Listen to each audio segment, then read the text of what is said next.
Når jeg tænker på gaver, så tænker jeg også på de gaver, som det har givet mig at kende til de 3 principper. Og det har jeg lyst til at snakke lidt om i dag. Første gave, som jeg fik, da jeg kom omkring den her forståelse i 2012, det var en enorm lettelse. Fra at have brugt det meste af mit liv til at tro, at det var min personlighed, eller mine traumer, eller mine forældres opdragelse af mig, eller de ting, der var sket for mig, grund eller skyld, at jeg havde det, som jeg havde det, så pludselig at opdage, at det er noget, der er skabt indefra. Hold nu op, en lettelse. Det var virkelig som om, at en hel masse kom af mine skuldre. Så det var en utrolig gave at se, hvad der skaber, at alle oplevelser er skabt af de 3 principper, ikke er noget uden for mig selv, jeg ikke kan kontrollere. For når jeg tror, at mine oplevelser er skabt af noget ude fra mig selv, så føler jeg mig som et offer for omstændighederne. Når jeg ser, at det er skabt af noget inde fra mig, så er der noget, der skifter. Og når jeg siger inde fra mig, så vil det være utrolig nemt, og jeg ved, at mange kommer til det, og sige, nå, men så er det jo mig, der skaber min lidelse. Så er det jo mine tanker, som skaber al min stress, og al min bekymring, og al min angst, og al min depression. Så der er rigtig mange, når de kommer i kontakt med de 3 principper, så går de fra en umiddelbar lettelse. Det er ikke alt muligt derude. Det kommer indenfra. Men det, som mange uskyldigt kommer til at gøre, så er det jo mig. Så jeg ved ikke, om du kan få en fornemmelse af, at fra at være offer for verden derude, så skifter jeg, og nu bliver jeg offer for mig selv, når det er mine tanker, der gør det her ved mig. Og det er noget, som jeg ser rigtig meget. Så når man ser endnu dybere, end hvad der ligner, at det så er mig, der kommer til at skabe min egen lidelse, når man begynder at se, nej, de 3 principper skaber oplevelse i dig via dine tanker. Du kan jo ikke bestemme, hvad der kommer ind i dit hoved. Du har ingen chance for at manipulere med dine tanker, for at du skal have nogle bestemte tanker og ikke nogle andre tanker. Det er slet ikke op til dig.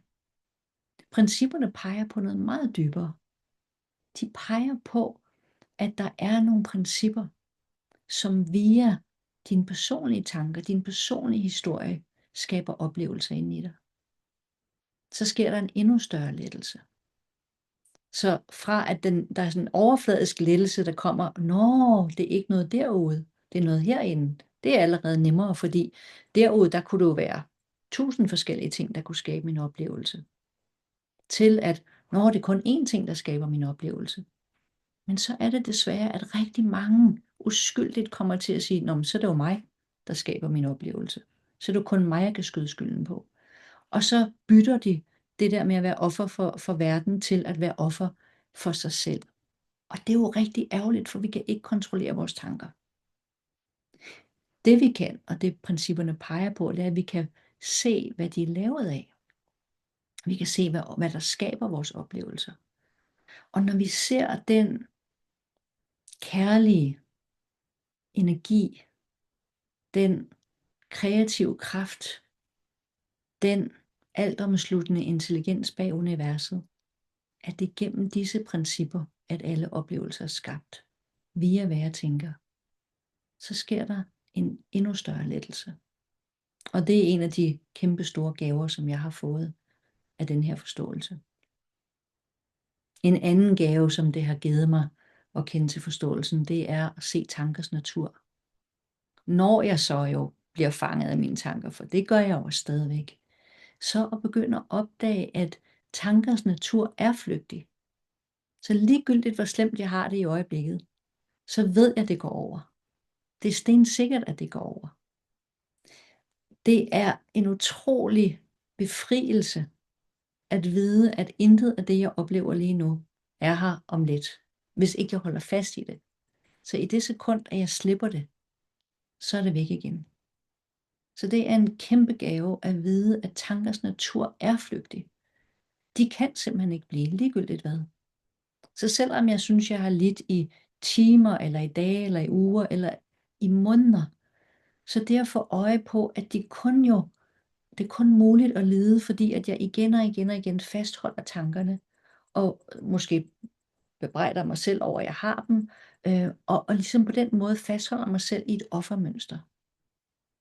Når jeg ser, at tankens natur er flygtig, når jeg ser, at på samme måde som en bølge, som stiger, den har intet valg, den skal på et tidspunkt lægge sig ned igen. Den har intet valg, det gør en bølge. Det er bølgens natur. Og tankers og følelsers og oplevelsers natur er også, at det er noget, der kommer og går. Det er en kæmpe gave. Hvor er det hjælpsomt, når jeg ligger midt om natten 3:00 og er fanget af nogle slemme tanker. Så er det virkelig rart at vide, at det er stensikkert, at når jeg vågner, får min morgenkaffe, så plejer det at hjælpe. Så slipper det igen. Og det gør det på et eller andet tidspunkt. Måske ikke lige efter kaffen, men på et tidspunkt er det væk. En tredje gave, som jeg også har fået i den her forståelse, det er at vide, at der er en intelligens bag hele universet. Der er noget, der lever mig. Der er fuld adgang til en intelligens, som er meget større end min lille hjerne. Det er kæmpestort. Det betyder i praksis, at hver eneste gang, at jeg kæmper for at finde en løsning, det kan være, at der er nogle gnidninger i nogle venskaber, eller noget med nogle kolleger, eller hvad det nu er, et eller andet. Men det at vide, at jeg ikke behøver at finde løsningen selv, at der er noget meget større end mig, som finder den løsning. Det kan være økonomiske ting, eller noget i familien. Det kan være hvad som helst. Der er ikke noget i den her verden, som intelligensen bag hele universet ikke kan løse meget bedre end mig. Det er kæmpestort. Det er en utrolig tryghed at vide, at det er sådan, det forholder sig. At jeg kan læne mig ind i, at noget ved, hvad løsningen er. Så helt i praksis betyder det, at når jeg er fanget op af noget, så er der først en lettelse ved, at jeg ved, at det er noget, der kommer og går.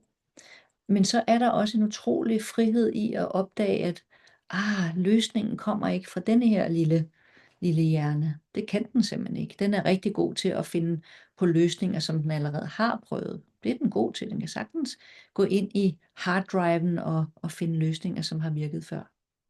Men den er rigtig dårlig til at finde på noget nyt. Den er ikke designet til at finde på noget nyt. Men heldigvis, så er vi alle sammen en del af universets intelligens. Og den er designet til at finde på nyt hele tiden. Så jo mere jeg overgiver min lille hjerne til den store hjerne, Sydney Banks kaldte det big mind og little mind, så når jeg overgiver mit lille sind til store sind, og der kan gå et minut, der kan gå en time, der kan gå en dag, men på et tidspunkt, så kommer der noget. Og det kommer altid med sådan en, nå ja, hvorfor tænkte jeg ikke på det før? Det håber jeg, mange af jer også kan genkende. Det her med, at der kommer løsninger ud af det blå, kalder vi det. Men hvad er det blå? Er det blå ikke intelligensen bag universet? En fjerde ting, som også er en kæmpe gave, det er, at jeg kan mærke, at jeg har ligesom fået mere omsorg, større kærlighed til, mere generøsitet i forhold til andre mennesker. Det er blevet så tydeligt for mig, hvordan at vi jo lever i vores tankeskabte virkeligheder.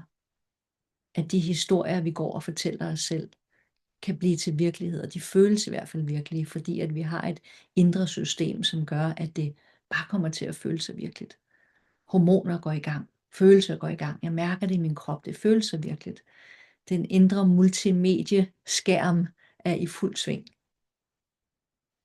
Det at få øje på, både hos mig selv, men også for andre, det gør, at når jeg ser, at folk er fanget op af noget, så bliver jeg bare mere omsorgsfuld. Min far, som snart er 86, det er han her senere i december måned, han ringer næsten hver eneste dag, og så kan han ikke huske, hvad han skal. Eller så laver han om på ting, og nogle gange kalder han mig min søsters navn, eller nogle gange kan han ikke huske, hvad jeg hedder overhovedet, eller min søster. Nu er det også fordi, at han er blevet en del ældre, men det er ikke kun hos min far, det er også bare hos sig selv og hinanden, unge som gamle. Det lader til, at der er sådan 2 ting, som vi sådan helt grundlæggende glemmer. Det ene, det er, at vi glemmer, hvem vi er, hvad vi er lavet af. Og så har vi en tendens til at tro på den historie, som vi har skabt, for den ser rigtig ud. Hvis jeg for eksempel tror, at jeg er ikke nok, jeg er bare ikke nok, jeg skal være mere, jeg er ikke nok, sådan som jeg er. Hvis det er det, jeg tror, så kommer jeg til uskyldigt at gøre noget, som man kalder for kognitivt bias. Og det vil sige, at jeg kigger på alle de steder i min virkelighed, som fortæller mig, at det er rigtigt. Så jeg lægger mærke til, hvis en kollega lige rynker på næsen, eller jeg lægger mærke til, hvis en nede i køen i supermarkedet lige vender ryggen til. Og så tror jeg, det handler om mig, i stedet for at de vender sig om, fordi en kaldte på dem, eller hvad ved jeg, alt muligt andet. Det at begynde at opdage uskyldigheden ved andre menneskers adfærd, ved deres nogle gange ikke særlig rare måde at kommunikere på, eller skrive mails på, eller sende sms'er på, det at se uskyldigheden i det, at lige der er der 2 ting, som de ikke har adgang til, fordi de er fanget op. Det ene, det er, at de har glemt, hvem de er. Og det andet, det er, at de tror på den historie, som er skabt indefra dem selv. Jeg tror rigtig mange kan genkende den her følelse af at blive mere bare grundlæggende omsorgsfuld. Og måske også have en større generøsitet. Sige, nå, ja, lad det fare, det gør ikke så meget. Eller have lyst til at dele de her principper med andre mennesker. Så det var noget. Den sidste og måske største gave, som jeg har fået ved den her forståelse, det tror jeg bare er glæde ved livet. Meget større glæde ved livet.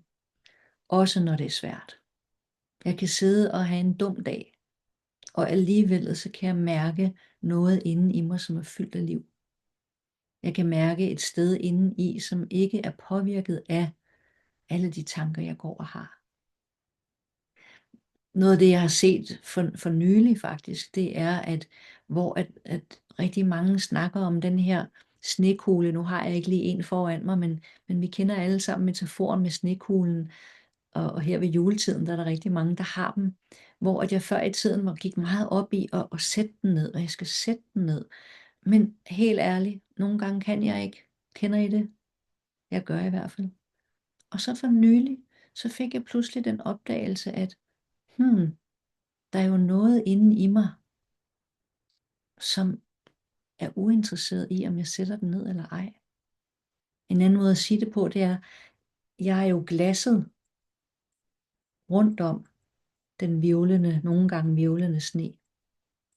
Så de sneflug, der tøffer rundt inde i kuglen, jamen de kan da bare tøffe. Jeg går ikke i stykker af det. Og det er den større indsigt, som jeg har set for ganske nylig.